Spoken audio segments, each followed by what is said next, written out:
ఈ ఇందిరమ్మ ఇంటిని గురించి మాట్లాడుకునే ముందు మీ అందరితో ఒక విషయం షేర్ చేసుకోవాలి. సో, చాలామంది ఏమని కామెంట్లు చేస్తున్నారంటే, ఇందిరమ్మ ఇంటి స్లాబ్ ఏరియాని పెంచితే, ఎలివేషన్ కట్టుకుంటే బిల్లులొస్తాయా? రావా? అని చాలామంది కామెంట్లు చేస్తున్నారు. ఇప్పుడు మీరు వీడియోలో చూస్తున్న ఈ ఇందిరమ్మ ఇంటికి ఇంటి front and left side slab ఏరియాని 4 అడుగులు పెంచారు. అండ్ ఎలివేషన్‌ని కూడా కట్టించుకున్నారు. వీళ్ళకి 3 బిల్లులైతే వచ్చాయి. లాస్ట్ బిల్లు అందరితో పాటు ఇంకా రాలేదనమాట. సో, 3 బిల్లులకు గాను ఇప్పటి వరకు వీళ్ళకి 4,00,000 అయితే వచ్చాయి. సో, ఇందిరమ్మ ఇంటిని గురించి ఇలాంటి డౌట్ ఎవరికైనా ఉంటే ఇప్పుడు క్లారిఫై అయిందేమోనని నేను అనుకుంటున్నాను. ప్రెజెంట్ ఈ వీడియోలో చూస్తున్న ఈ ఇందిరమ్మ ఇంటికి 3 బిల్లులు వచ్చాయని చెప్పాను కదా! అదేవిధంగా ఓనర్ వచ్చేసి సొంతంగా 3,00,000 అయితే ఖర్చు చేయడం జరిగింది. అది కూడా 3,00,000 ఎందుకయ్యాయి అంటే ఎక్స్ట్రా మెటీరియల్ ఏమీ ఉపయోగించలేదు కాబట్టి. అంటే సీలింగు, టైల్సు, పెయింటింగు ఇలాంటివి ఏమీ యూజ్ చేయకుండానే ఇప్పటి వరకు 3,00,000 అయితే ఖర్చు అయింది. టోటల్‌గా బిల్లులతో కలిపి 7,00,000 అయితే ఖర్చు అయిందనమాట. 24 అడుగుల పొడవు, 24 అడుగుల వెడల్పు అంటే టోటల్‌గా 576 స్క్వేర్ ఫీట్స్‌లో కట్టిన ఈ ఇంటిలో బెడ్రూమ్ సైజులు పెద్దగాను, హాలు అండ్ కిచెన్ సైజులు చిన్నగాను ఏర్పాటు చేయడం జరిగింది. సో, ప్రెజెంట్ మీరు ఇప్పుడు చూస్తున్నది వచ్చేసి కిచెన్ రూమ్ అనమాట. సో, కిచెన్ రూమ్ అనేది 10x10 సైజులో కట్టించడం జరిగింది. 1 పర్సన్ ఈజీగా వంటగదిలో వంట అయితే చేసుకోవచ్చు. సెకండ్ పర్సన్ ఎంటర్ అయితే మాత్రం కొద్దిగా ఇరుకుగా అయితే అనిపిస్తుంది. సో, చూసారు కదా, మొత్తం సెల్ఫ్‌లతో నింపేశారనమాట కిచెన్ రూమ్‌ని. సో, ఇప్పుడు వచ్చేసి హాల్ చూపిస్తాను చూడండి. ఇది వచ్చేసి హాలు.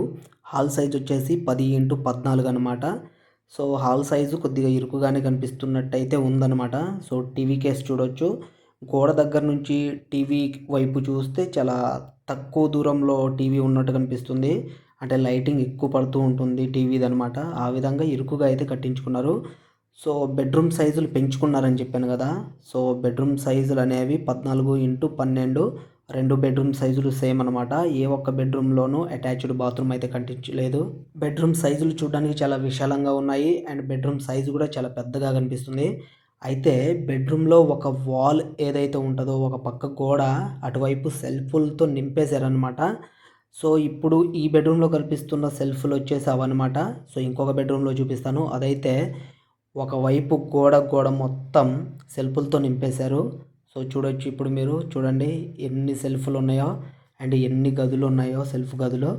సో, ఈ విధంగా అయితే వీళ్ళు బెడ్రూమ్ సైజ్ ఎక్కువ ఉండేటట్లు డిజైన్ చేసుకున్నారు. అండ్ హాలు, కిచెను కొద్దిగా ఇరుకుగానే కనిపిస్తుంది. సో, బాత్రూమ్ వచ్చేసి బయట ప్లాన్ చేసుకున్నారని చెప్పాను కదా!